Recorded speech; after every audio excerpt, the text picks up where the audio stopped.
So,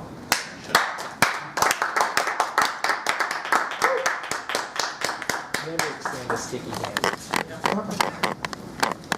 You guys ever worry about your health? Lung cancer, brain tumor, Ebola virus. Nico, you ever worry about something like that? Yeah, Zika. Okay, that too. You know what? For the longest time, I didn't. I would do the opposite. My thing was, if it's not frozen, on fire, or falling off, I'd ignore it. It was fine. Even if it wasn't. So it wasn't that strange that it was spring of 2016. And I had a mole on the inside of my right leg. And I don't really remember it being there, but it's a mole, right? You know, it's fine. It's totally fine. So spring turns into summer. Summer turns into fall. Fall's butting up against winter. And it is the week of Thanksgiving. And it's Monday night. And my husband and I are getting ready for a holiday party. We're getting dressed together. Not something we often do, but it happened. He's helping me out with my new boots. And as he's helping me out with these things, he grabs my ankle and he says, "What in the hell is on your leg? What is that?"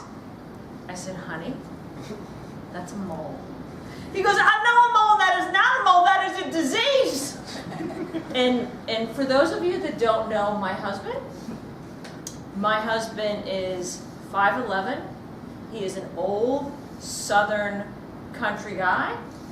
He is 70 years old. He has longish gray hair. He has a weathered, chiseled face. Always dresses in very expensive suits, cowboy boots. But at the end of the day, he's a redneck. And there is no gray in his world. So he said, "You call that doctor right now!" And so, in order to get on with the night, he handed me the phone and I called her. And for good or for bad, I know the doctor. We're friends. We don't hang out, but we share the same hairdresser. I explain the situation to our nurse, gets me in 10 a.m. the next morning. So there I am, sitting naked on the examination room table, except for my blue paper gown and my little skinny belt. I'm sure we've all been there. RJ, you've been to the doctor when you got that creepy little outfit on and you're freezing, waiting, like, what's going to happen? So, in walks the doctor, and she is a vision, literally. She is like Uma Thurman with a Northwestern medical degree. She is 5'11". She is slim. She has cascading blonde hair, Liam. She has radiant skin and crystal blue eyes. She walks in and I say, "Oh my God, Samantha, I would hate you if I didn't like you so much." She says, "Shut up. I'm so tired I could sleep on the floor. Throw a $100 bill at me and give me your leg." So I said, "I'll show you, but it's fine. Really, it's fine. It's fine." And as I said that, and she looked at my leg, everything changed. She put up her hand to silence me.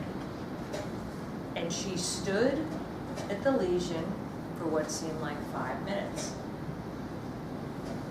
Probably about 30 seconds. And then she nervously said, how long have you had this? Has it changed shape or color? I said, I've had it for better part of a year. Yes. Has it changed color? Yes. It's actually completely black now and occasionally it bleeds. We're going to need to take a biopsy of this. I'm going to get the results back. Before I had a chance to say anything, the needle went into my leg and the sample was removed. I said, are you worried about this? It's a mole. It's fine, right? I don't want to speculate until I have the data. I will have it back by Friday afternoon. The lab can move quickly. You'll answer your phone on Friday, right? I said, sure. She was gone. And it's Thanksgiving week, right? It's busy. You busy Thanksgiving week? You got lots of stuff going on at work, Joni? Yes. Yeah, so it's a busy week, right? So my week flies by and it's Friday afternoon. I'm sitting on my couch, I'm back from my travels, I'm checking my email, I look at my watch, it's 4 o'clock. She's probably not gonna call, it's probably fine. The phone rings. I know it's her, it's Northwestern caller ID. Say, hey Samantha, how are you? Hi Maggie.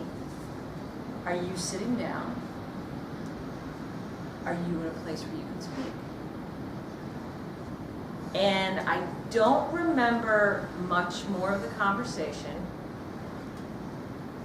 All I remember is that a few minutes later, my hands were wet on the keyboard, and I looked at it and I had been crying the entire time.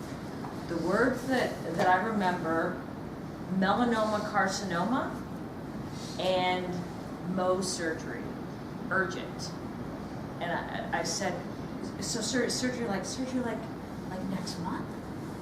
She said, no, we've cleared a spot for you on Monday morning, 8 o'clock. Can you be here? I said, yeah. And the only question I asked, I said, Samantha, I thought it would be fine. Can I die from this? She said, potentially yes. So let's treat it quickly. And a funny thing happened as I sat and cried. A little voice came out inside of me, and I found myself mouthing the words, I choose to live. I choose to live.